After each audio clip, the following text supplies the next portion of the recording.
मकबरे की तरफ अब जाते हैं, ऐ मौत ए लब चूम के हम ले जाए शहादत पीते हैं, शाकी के अदा पे झूम के हम सब में यकी के परवाने शोलों से मोहब्बत करते हैं।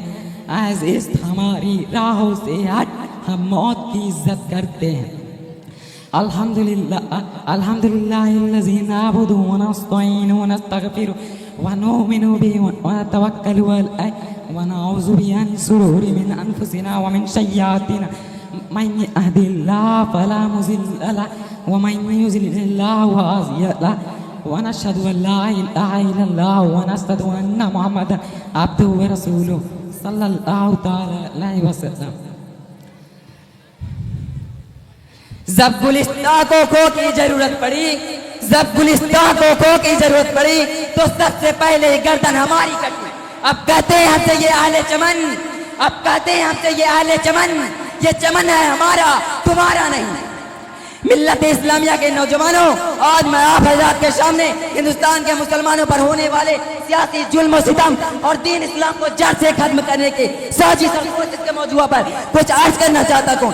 उम्मीद है कि आप हज़रात बेगौर समाअत फरमाएंगे।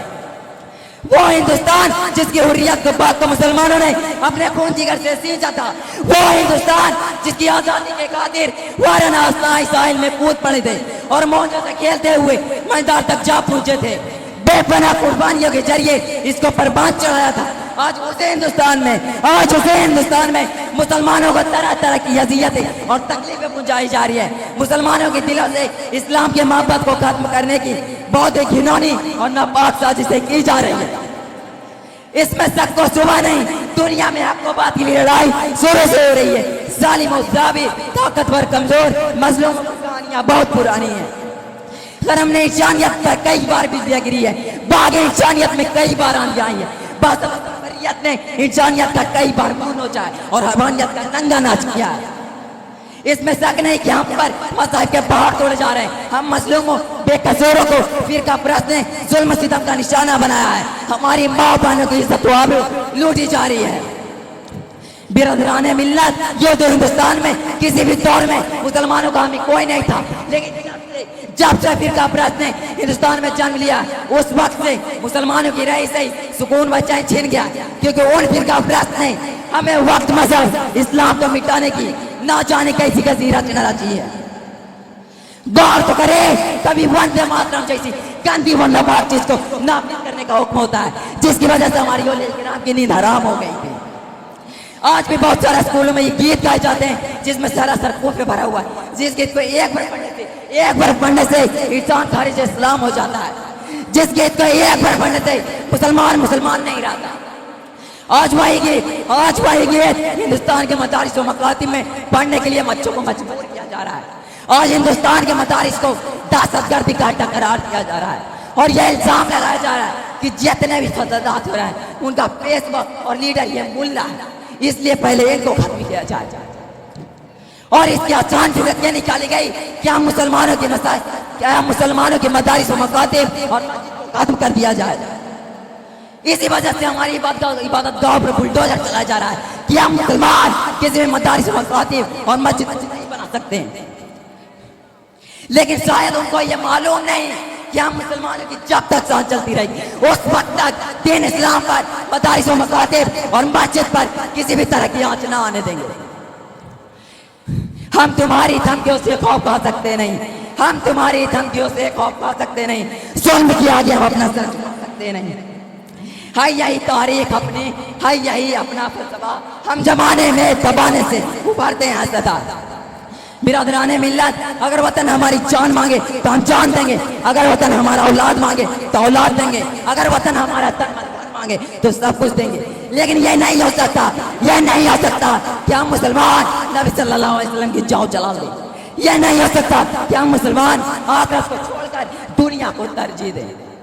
आप हजरात को तारीख याद होगी कि अंग्रेजों की जुल्म जवाब से आगे बढ़ी और उन्होंने इस्लामिक इलाकों में उसबार करके उस पर तस्लीरिया की बुनियाद रखना चाहता। तो सबसे पहले हजरत अब्दुल अजीज अलैहि रहमत मैदान जहाद में बेझिझक कूद पड़े थे, जिसके नतीजे में मुसलमानों को मसाइब मुश्किलात के किन मिराइल व दुश्वार गुजार घाटियों और वादियों से गुजरना पड़ा। उस तारीख का कलमनाक बाब है। शायर कहता है, टल न सकते थे अगर जंग में हार जाते थे, टल न सकते थे अगर जंग में हार जाते थे, मैदान से उखड़ जाते थे। मुझसे सिरकस हुआ कोई तो बिगड़ जाते थे, मुझसे सिरकस हुआ कोई तो बिगड़ जाते थे। तेज क्या चीज है, हम टॉप से लड़ जाते थे। बिरादराने मिल्लत वो टीपू सुल्तान की जाते, जिसने यह कहकर कि गीदड़ की शोहरत की जिंदगी से शेर की एक दिन की जिंदगी बेहतर है। लोगों की रात मुर्दा में आजादी की पर की लहर दौड़ा देती और खुद भी अंग्रेजों के खिलाफ लड़ गए। यहाँ तक कि मैसूर की धरती पर उनका आखिरी कतरा भी आजादी के खातिर आकर शहीद हो गए। आप हजरात मुझे बताएं, क्या मुसलमानों ने जंग इसलिए लड़ी थी कि वो साहिब इख्तिदार हो जाएं?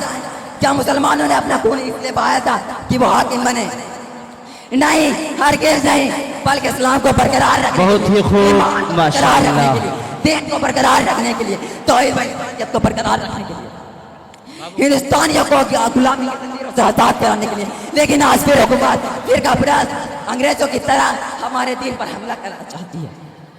याद रखें, अगर यही हाल रहा ना तो उन फिरका परस्तों को भी अंग्रेजों की तरह मुंह खानी पड़ेगी और अपने आदत से सब दोष होना पड़ेगा। मैं शायर के साथ अपनी तकरीर खत्म करता हूँ। कोई गेर से लाके फूलों को पायरों से कुचल डाले, कोई गेर से लाके पायरों डाले तो शाखे कल के हरे हम लिख देना। अल्लाह ताला हम सबको ईमान पर बनने वाला बनाए, वही इत्तेफाक की फौलादी कौन से सरफराज फरमाए। आमीन।